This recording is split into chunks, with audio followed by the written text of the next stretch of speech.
Hello guys, welcome back.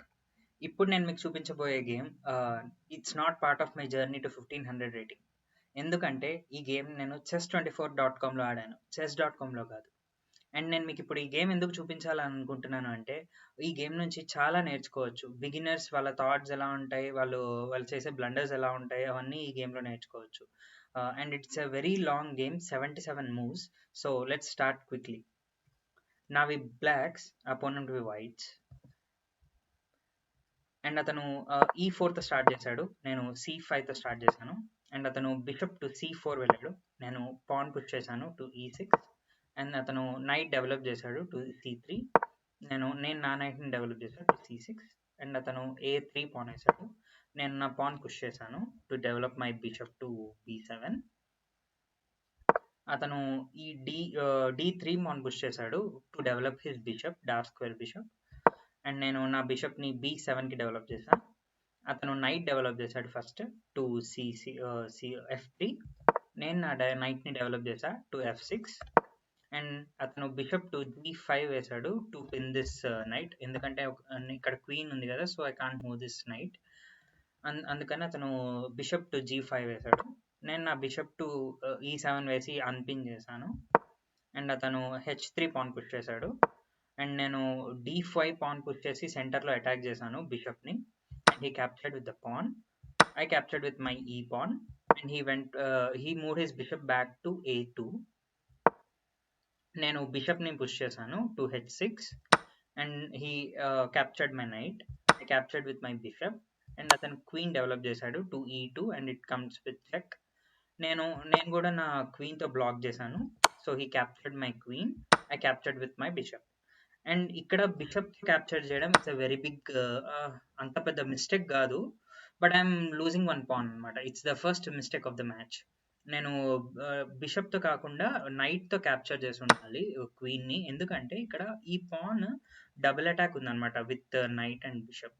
నేను ఒకవేళ నైట్తో capture చేసి ఉంటే ఇది కూడా డబుల్ టైమ్స్ సేవ్ చేసి ఉంటుంది పాన్ని. సో అక్కడ బిషప్తో క్యాప్చర్ చేయడం ఇట్స్ అ మిస్టేక్ అనమాట. I should have captured with the knight. Okay, బిషప్తో క్యాప్చర్ చేసా, and he captured the pawn. And నేను క్యాన్సిల్ చేసా, అపోనెంట్ కూడా క్యాన్సిల్ చేశాడు. And I just move my bishop to D6 అనమాట, ఎందుకంటే ఇక్కడ అటాక్ ఉంది కదా. సో నేను బిషప్ టు D6 మూవ్ చేసా. అండ్ అతను ఏలో ఉన్న నైట్ని రుక్ టు E1 వేసాడు అనమాట. నేను నా రుక్ టు E8 వేసా, ఎందుకంటే ఇఫ్ హీ క్యాప్చర్స్ దిస్ రుక్, నేను నా రుక్తో క్యాప్చర్ చేస్తాను, నాకు అప్పుడు నా రుక్కి ఒక ఓపెన్ ఫైల్ వస్తుంది, అందుకని నేను రుక్ టు E8 వేశాను. అతను క్యాప్చర్ చేయలేదు, హీ నోస్ దట్. అతను నైట్ టు H4 వేశాడు, నేను నైట్ టు D4 వేసా, just to attack this pan. ఒకవేళ పాన్ పుష్ చేస్తే my idea is to come to E6 అనమాట, night to E6. So night to D4 వేసా, అతను పాన్తో అటాక్ చేశాడు. I just came back, night to E6. అతను knight to F5 వేసి నా బిషప్ని attack చేస్తున్నాడు, అండ్ నేను నా బిషప్ని C7కి తీసుకొచ్చా. And bishop to C7 is a blunder. నేను బిషప్ టు C7 కాకుండా మేబీ బిషప్ టు F8 వచ్చి ఉంటే it would have been a good move, but నేను బిషప్ టు C7 వచ్చాను. బిషప్ టు C7 ఎందుకు బ్లండర్ అంటే, ఇప్పుడు నా అపోనెంట్ ఒక బ్యూటిఫుల్ మూవ్ వేశాడు. అదేంటంటే రుక్ టు E6 వేసి నైట్ని క్యాప్చర్ చేశాడు. యాక్చువల్గా చెస్లో నైట్ కన్నా రుక్ చాలా పవర్ఫుల్, కానీ అతను రుక్ టు E6 వేసి నైట్ని క్యాప్చర్ చేశాడు. ఈ సాక్రిఫైసింగ్ హిజ్ రుక్. యాక్చువల్గా ఆలోచిస్తే ఇక్కడ సాక్రిఫైస్ చేయట్లేదు. అతని ఐడియా ఏంటంటే, ఇక్కడ రుక్ని, ఇది ఎందుకు బ్యూటిఫుల్ మూవ్ అంటే, ఇక్కడ రుక్ని పాన్ అటాక్ చేస్తుంది, ఇక్కడ ఈ రుక్ కూడా అటాక్ చేస్తుంది, ఈ రెండు అటాక్ చేస్తున్నాయి. ఫస్ట్ మనము రుక్తో అటాక్ చేస్తే ఏమవుతుందో చూద్దాం. రుక్తో అటాక్ చేస్తే ఇక్కడ అతను నైట్ టు బిషప్ని క్యాప్చర్ చేస్తాడు. నైట్ బిషప్ని క్యాప్చర్ చేస్తే then it will be a double attack on rook, both the rooks. అప్పుడు నాకు బిషప్ పోతుంది, రుక్ కూడా పోతుంది. సో అది అతని ప్లాన్, రుక్తో క్యాప్చర్ చేస్తే అది అవుతుంది. ఒకవేళ రుక్ క్యాప్చర్ చేయకుండా పాన్తో క్యాప్చర్ చేస్తే ఏమవుతుందంటే, స్టిల్ అతను నైట్ టు బిషప్తో క్యాప్చర్ చేస్తాడు. ఇక్కడ కూడా there is a double attack on both the rooks అనమాట. I lose one rook. అది అది ఆ మూవ్లో ఒక బ్యూటీ. అతను rook to knight capture, rook to ఈ6 వేసి నైట్ని క్యాప్చర్ చేశాడు. కానీ నేను ఇక్కడ ఈ రెండింటిని కాకుండా ఇక్కడ ఈ నైట్ చాలా పవర్ఫుల్ అనిపించింది. So I just captured it with my bishop. But still ఆ బ్లండరే. I will be down by a piece. అతను ఏం చేశాడంటే రుక్తో ఈ8 వేసి రుక్ని క్యాప్చర్ చేశాడు. నేను నా రుక్తో క్యాప్చర్ చేశా. అతను బిషప్ టు d5 వేసి బిషప్ని క్యాప్చర్ చేశాడు. ఇక్కడ అతనికి నైట్ అండ్ బిషప్ ఉంది, నాకు మాత్రం ఒక బిషపే ఉంది. He's having a rook and I'm having a rook. I'm down by a piece అనమాట ఇప్పుడు. యాక్చువల్గా ఈ పొజిషన్లో గ్రాండ్ మాస్టర్స్ ఎవరన్నా రిజైన్ చేసేస్తారు, because they are down by piece and వాళ్ళు ఎవరు మిస్టేక్ చేయరు. కానీ ఇక్కడ నేను బిగినర్గా, నా అపోనెంట్ కూడా బిగినరే కాబట్టి బిగినర్స్ జనరల్గా ఎప్పుడు మిస్టేక్ చేస్తారు, ఎప్పుడు ఏ బ్లండర్స్ చేస్తారో తెలియదు. సో ఆ హోప్ తోటి ఈ మ్యాచ్ని నేను ప్రొసీడ్ చేశాను. సో నేను ఇక్కడ రుక్ టు e2 వెళ్ళాను. అతను బిషప్ టు f3 వెళ్ళి అటాక్ చేస్తున్నాడు. I just captured this b2 pawn. అతను రుక్ టు e1 వెళ్ళాడు. He took this open file. నేను అప్పుడు రుక్ టు b3 వెళ్ళి రెండు పాన్స్ని అటాక్ చేస్తున్నా. He came rook to e8 check. నేను కింగ్ టు h7 వేసాను. అదొకటే మూవ్ ఉంది నాకు. అతను బిషప్ టు e4 వేశాడు. ఇక్కడ నేను మీకు ఏం చెప్పాలనుకుంటున్నాను అంటే, అతని ఐడియా ఏంటంటే బిషప్ టు e4 ఎందుకు వేసాడంటే, ఈ నైట్ ఒకవేళ మూవ్ చేసి d4, ఒకవేళ నేను చూసుకోకపోతే ఈ నైట్ టు d4 వేసి there will be a check and he could also capture my rook. అది అతని ప్లాన్. అందుకని నైట్ బిషప్ టు e4 వేసాడు. But this bishop to e4 move is a very big blunder. ఎందుకు blunder అంటే, rook to b1 is checkmate ఇక్కడ. ఎందుకంటే ఈ స్క్వేర్ని bishop cover చేస్తుంది. Rook to b1 is a checkmate. అది అతను చూసుకోలేదు. అండ్ అన్ఫార్చునేట్లీ ఆ మూవ్ నేను కూడా చూసుకోలేదు. నేను ఎందుకు ఆ మూవ్ చూసుకోలేదు అంటే, ఫస్ట్ థింగ్ నేను చాలా డిసప్పాయింటెడ్గా ఉన్నాను, ఎందుకంటే I'm down by a piece. అందుకని చాలా డిసప్పాయింట్మెంట్ ఉన్నా. అండ్ సెకండ్ థింగ్ ఏంటంటే, ఒక పీస్ తక్కువలో ఉండేసరికి నేను ఒక డిఫెన్సివ్ మోడ్లోకి వెళ్ళిపోయాను. ఒక డిఫెన్సివ్ మోడ్లోకి వెళ్ళిపోయి నా కింగ్ని ఎలా డిఫెండ్ చేసుకోవాలి ఏంటి అని ఆలోచిస్తున్నాను. అండ్ ఇక్కడ ఈ పాన్స్ని క్యాప్చర్ చేసేస్తే మేబీ కొంచెం అడ్వాంటేజ్ వస్తుందేమో అని ఆ ఉద్దేశంతోనే ఆలోచిస్తున్నాను తప్పితే I'm not seeing both the ways. మనం చెస్ ఎలా ఆడాలి అంటే, ఒకే టైంలో డిఫెండ్ చేస్తూనే అటాక్ కూడా ఎలా చేయొచ్చు, మనకి ఏమైనా అడ్వాంటేజ్ పొజిషన్స్ ఎలా తీసుకోవచ్చు అది కూడా చూస్తూ ఉండాలి. It's a clear checkmate in one. అది చూసుకోలేదు. It's just because I was disappointed and I was in a defensive mode. Beginners చేసే బ్లండర్ ఇదే అనమాట. వాళ్ళు రెండు విధాలుగా ఆలోచించరు. ఒక మోడ్లోకే వెళ్ళిపోతారు. ఒకవేళ ఓడిపోతుంటే వాళ్ళు ఎలా డిఫెండ్ చేయాలి అని ఆలోచిస్తూ ఉంటారు. అండ్ ఇక్కడ నా అపోనెంట్ కూడా ఇంత పెద్ద బ్లండర్ చేశాడు అంటే, అతను ఒక విన్నింగ్ పొజిషన్లో ఉన్నాడు. అతను ఎలా అటాక్ చేయాలి అని ఆలోచిస్తూ ఉన్నాడు. బిగినర్స్ జనరల్గా ఒకే వేలో ఆలోచిస్తూ ఉంటారు. That's the major point which I want to share with you all. So అతను బిషప్ టు e4 వేశాడు జస్ట్ టు అటాక్. నేను కూడా అతని వేలోనే ఆలోచిస్తున్నాను. అతను ఎలా అటాక్ చేయాలనుకుంటున్నాడు కదా, I just want to block that. అందుకని నేను g6 పాన్ పుష్ చేశాను ఇక్కడ. యాక్చువల్గా ఇక్కడ రుక్ టు b1 చెక్మేట్, సింపుల్గా గెలిచేసామండి. బట్ ఇట్స్ ఓకే, చూద్దాం. నేను పాన్ పుష్ చేశాను టు బ్లాక్ హిజ్ ఐడియా. అప్పుడు అతను నైట్ టు e7 వెళ్ళాడు. అతని ఐడియా ఏంటంటే, ఒకవేళ ఇక్కడ నేను ఈ రుక్ని క్యాప్చర్ చేస్తే there would be a fork on rook and bishop. అందుకనే అతను నైట్ టు e7 వెళ్ళాడు. సో మళ్ళీ ఇక్కడ నాకు మళ్ళీ ఛాన్స్ ఇచ్చాడు అనమాట. ఇక్కడ మళ్ళీ రుక్ టు b1 చెక్మేట్, కానీ నేను అది చూసుకోలేదు. I just grabbed the c3 pawn. ఎందుకంటే నేను ఒక డిఫెన్సివ్ వేలోనే ఉన్నాను and I'm thinking that if I capture these pawns నాకు ఒక విన్నింగ్, మేబీ పాస్ పాన్స్ వల్ల నాకు ఒక విన్నింగ్ ఛాన్స్ వస్తుందేమో అని అనుకుంటున్నాను. నేను ఆ వేలోనే ఆలోచిస్తున్నాను. సో నేను c3 పాన్ క్యాప్చర్ చేసిన తర్వాత he move his night to d5 attacking the rook and the bishop. So నేను మళ్ళీ ఇక్కడ a3 పాన్ క్యాప్చర్ చేశాను and he captured the bishop. ఇక్కడ కంటిన్యూస్గా 3 times నాకు మేట్ ఇన్ 1 ఛాన్స్ ఉన్నింది, చెక్ మేట్ ఇన్ 1 ఛాన్స్ ఉన్నింది. బట్ ఆ డిఫెన్సివ్ మోడ్లోనే ఆలోచిస్తూ and I was disappointed that I was losing. So ఇంకా చూసుకోలేదన్నమాట. యాక్చువల్గా అలా ఉండకూడదు, రెండు విధాలుగా ఆలోచించాలి. సో అతను బిషప్ని క్యాప్చర్ చేశాడు. Now I'm down by 2 pieces. I'm more disappointed no. So నేను ఇక్కడ పాన్ పుష్ చేశాను a5. అండ్ అతను B5 వేసి రుక్ని అటాక్ చేస్తున్నాడు. I pushed my rook to B3 attacking the knight, and he moved his knight to D6, and I just pushed my pan. ఇప్పుడు నా thought ఏంటంటే, నాకు 2 పాస్ పాన్స్ ఉన్నాయి కదా, at least I try to push those pass pawns to get some advantage. So pawn push చేశాను. అతను rook to A8 వెళ్ళి he's attacking the pawn. I just pushed my pawn because అక్కడ rook protect చేస్తుంది కదా ఈ file ని. So rook to pawn push చేశాను అనమాట A3. అండ్ అతను బిషప్ టు D5 వెళ్ళి రుక్ ని అటాక్ చేస్తున్నాడు. అండ్ ఇక్కడ అతని బిషప్ టు D5 మూవ్ చూసిన తర్వాత నేను కొంచెం రిలాక్స్ అయ్యాను. ఎందుకంటే I just captured the D3 pawn and also I'm getting an attack on bishop and knight. ఏది మూవ్ చేసినా I can capture the other one. So ఇక్కడ కొంచెం రిలీఫ్ అయ్యాను, ఎందుకంటే ఒక పాన్ వస్తుంది and I'm also having 2 pass pawns. So అక్కడ కొంచెం ఆ బిషప్ టు D5 మూవ్ చూసి కొంచెం రిలీఫ్ అయ్యాను. So rook to D3 pawn తీసుకుని అటాక్ చేస్తున్నాను అనమాట బిషప్ని, నైట్ని. అతను bishop to F7 pawn capture చేశాడు. I capture the knight and he capture the A3 pawn. And I just ఇప్పుడు 2 పాస్ పాన్స్ ఉన్నాయి కదా, కొంచెం రిలీఫ్ ఫీల్ అయ్యాను. Now these are bit powerful, so అవి పుష్ చేయడానికి ట్రై చేస్తున్నా. I just push to B5. అతను రుక్ టు A7 వెళ్ళి కింగ్ ని అటాక్ చేస్తున్నాడు. అతని ఐడియా ఏంటంటే, ఒకవేళ నేను చూసుకోకపోతే మేబీ బిషప్ టు C4 వెళ్ళి ఈ పాన్ ని అటాక్ చేయడం కోసం, because it will be a check కదా, అందుకని. సో నేను చూసుకున్నాను. నేను కింగ్ టు H8 వెళ్ళాను అండ్ అతను చెక్ పెట్టాడు టు A8. నేను కింగ్ టు G7 వెళ్ళాను అండ్ అతను బిషప్ టు E8 వెళ్ళి ఇక్కడ B5 పాన్ అటాక్ చేస్తున్నాడు.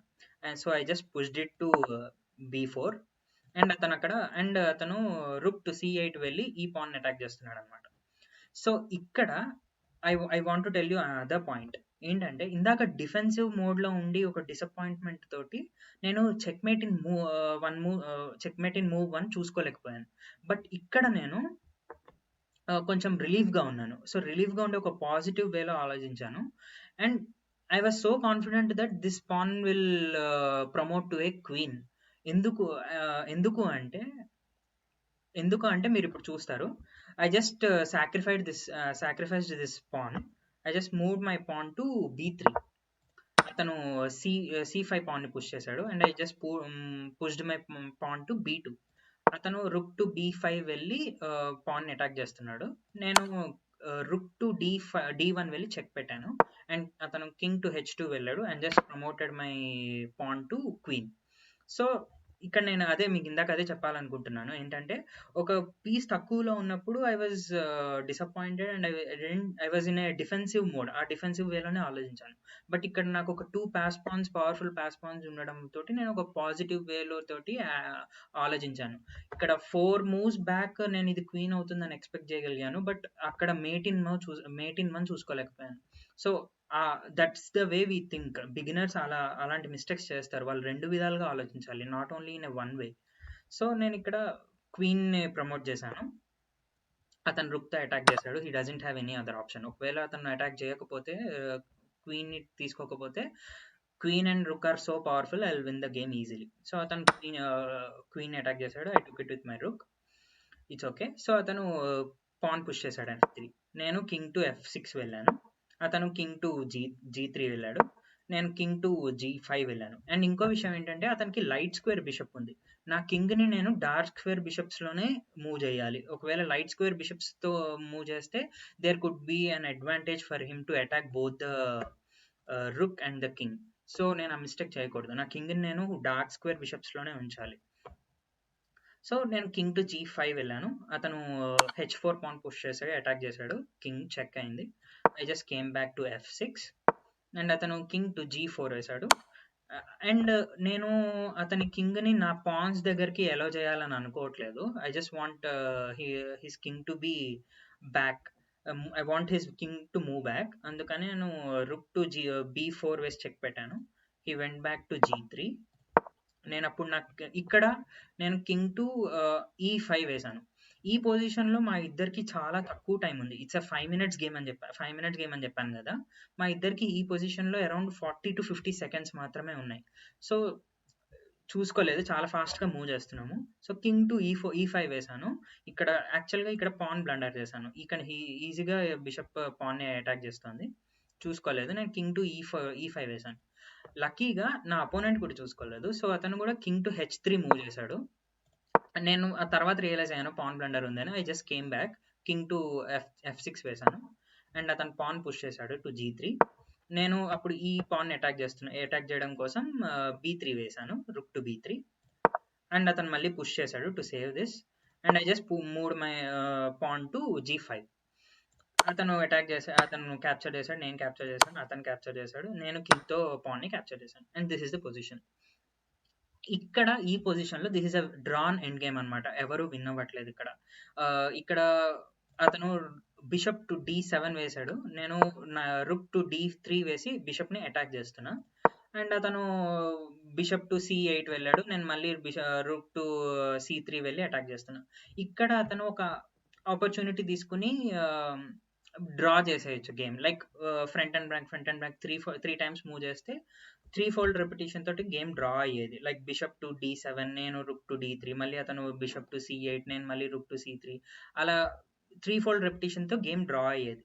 బట్ నాకు అర్థం కాలేదు అతను ఎందుకు ఆ ఛాన్స్ తీసుకోలేదో. ఎందుకంటే ఇక్కడ రుక్ మోర్ పవర్ఫుల్ దాన్ ఎ బిషప్. సో అతను గేమ్ డ్రా చేసి ఉండొచ్చు. బట్ అతను సేమ్ పొజిషన్స్ మూవ్ చేయకుండా డిఫరెంట్ పొజిషన్స్ మూవ్ చేశాడు. అతను బిషప్ టు ఈ6 వెళ్తే నేను మళ్ళీ రుక్ టు ఈ3 వెళ్ళి అటాక్ చేశాను బిషప్ని. He again came back to సి8. I again went to సి3 rook to సి3. అతను బిషప్ టు మళ్ళీ జీ4 వెళ్ళాడు. I just attacked with rook to సి4 వెళ్ళి బిషప్ని అటాక్ చేశాను. ఇక్కడ ఆల్మోస్ట్ ఒక 15 సెకండ్స్ టైం ఉంది మా ఇద్దరికి అరౌండ్. సో అతను ఫాస్ట్గా మూవ్ చేస్తున్నాడు. ఆ ఫాస్ట్గా మూవ్ చేయడంతో ఏమైందంటే అతను బిషప్ టు సి8 వెళ్ళాడు. It's a very big blunder. ఎందుకంటే నేను ఈజీగా రుక్తో క్యాప్చర్ చేసేసాను బిషప్ని.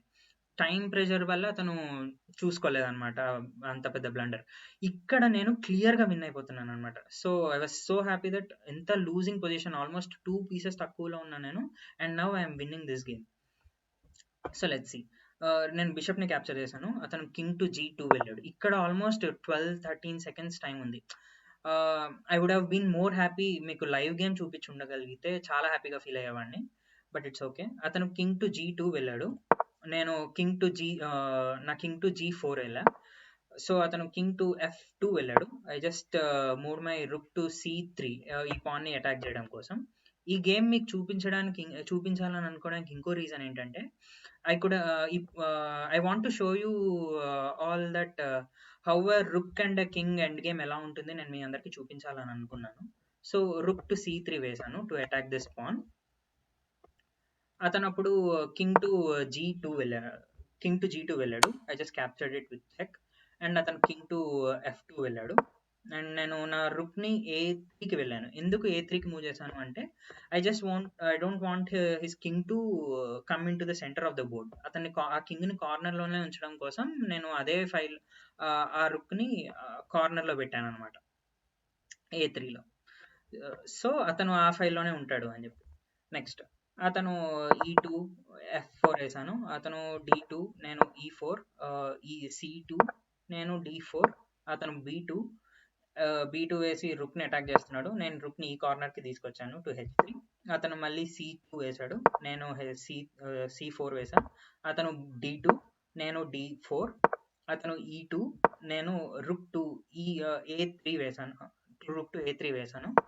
అతను కింగ్ టు డి2 వేశాడు. ఇక్కడ మన ఎయిమ్ ఏంటంటే ఈ కింగ్ని ఈ లాస్ట్ ర్యాంక్కి తీసుకురావాలి. అది మన ఎయిమ్. సో అది ఎప్పుడు పాసిబుల్ అవుతుందంటే ఇలా కింగ్స్ ఎదురెదురుగా ఉన్నప్పుడే మాత్రమే అది పాసిబుల్ అవుతుంది. ఎలా అంటే ఇప్పుడు నేను రుక్ టు ఏ2 వేసి చెక్ పెట్టాను. అతను బ్యాక్కి వెళ్ళాడు లైక్ సి1. నేను కింగ్ టు సి3 వేసాను. దెన్ అతను కింగ్ టు బి1 వేసి అటాక్ చేస్తున్నాడు అనమాట రుక్ని. నేను ఇక్కడ రుక్ టు హెచ్2 వేసాను. అతను కింగ్ టు సి1 వేశాడు. ఇక్కడ మళ్ళీ కింగ్ టు ఎదురెదురుగా ఉన్నాయి కదా, this is the chance to checkmate అనమాట. ఎందుకంటే కింగ్ ఈ స్క్వేర్స్ ని బ్లాక్ చేస్తుంది. సో నేను రుక్ టు హెచ్1 వేసి చెక్ మేట్ చేశాను. So this is the game. ఎన్ని ఎన్ని మిస్టేక్స్, ఎన్ని బ్లండర్స్, బిగినర్స్ ఎలా ఆలోచిస్తారు అవన్నీ ఈ గేమ్లో, అన్నీ కాకపోయినా ఈ గేమ్లో నేర్చుకోవడానికి చాలా ఉంది. Very important game. అందుకనే ఈ గేమ్ నేను మీకు చూపించాలనుకున్నాను. So this is the game and hope you all enjoyed. Thank you.